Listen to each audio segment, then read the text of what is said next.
Here we are at RetroCon. We just did a great interview with Mr. Larry Kenney, who does the voice of Lion-O, and now here we are with the voice of Tygra. I would like to ask you, how did you get the role of Tygra originally on Thundercats? I had to strangle Larry Kenney so that he wouldn't be able to talk, and then it was just me. No, actually what we did, we all auditioned for the characters that we were going to do, and I think, I think I auditioned for Tygra in the studio.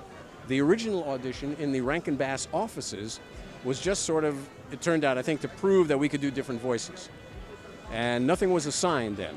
So when I got the call for what, in the business called the booking, that I'd gotten the job, I had no idea what I was going to be doing. We got to the studio, and then they said, well, okay, we have these characters, and they started showing us little artwork.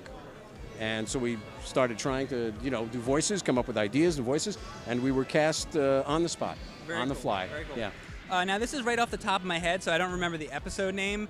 But when I was a kid, there was an episode where Tygra sort of he met this thing called Silky or something. Yeah.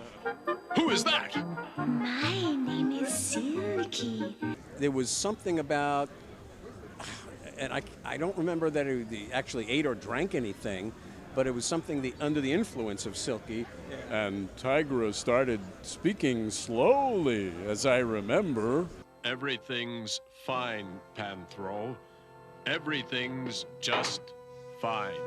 And so the concept was to beware of strangers bearing gifts, I guess.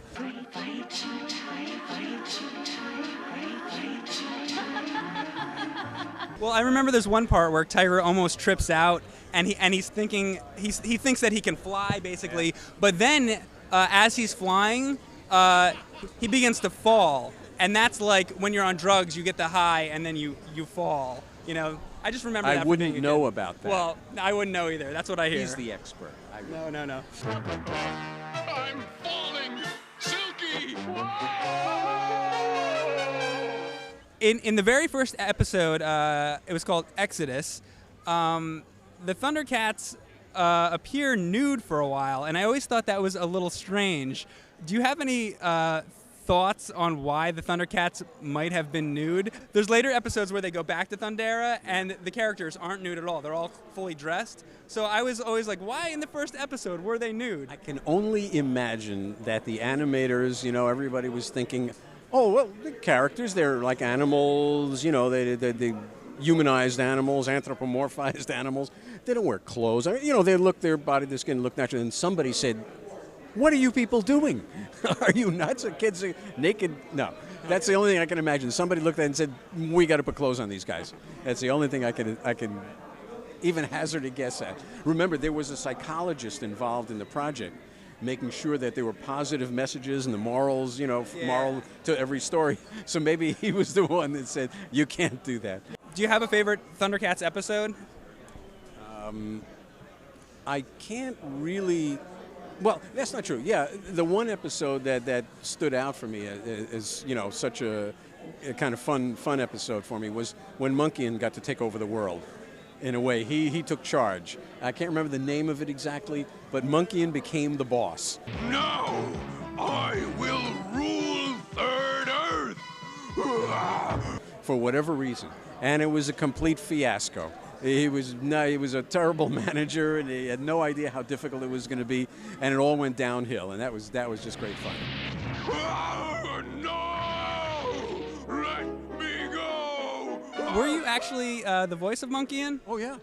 Would you be able to do a little Monkeyan for us? He was actually also one of my two favorite characters, Tygra and Monkeyan. This is amazing right now. I'm really geeking out right now. Yeah. And here they are. Could you do a little Monkeyan? You people come here and you want me to perform like I'm some sort of a trained monkey. Monkey. Oh, yeah. Yes. That was great. Thank you very much. I appreciate it. My pleasure. Thundercats? Oh. Thundercats. Oh! That's how you do it.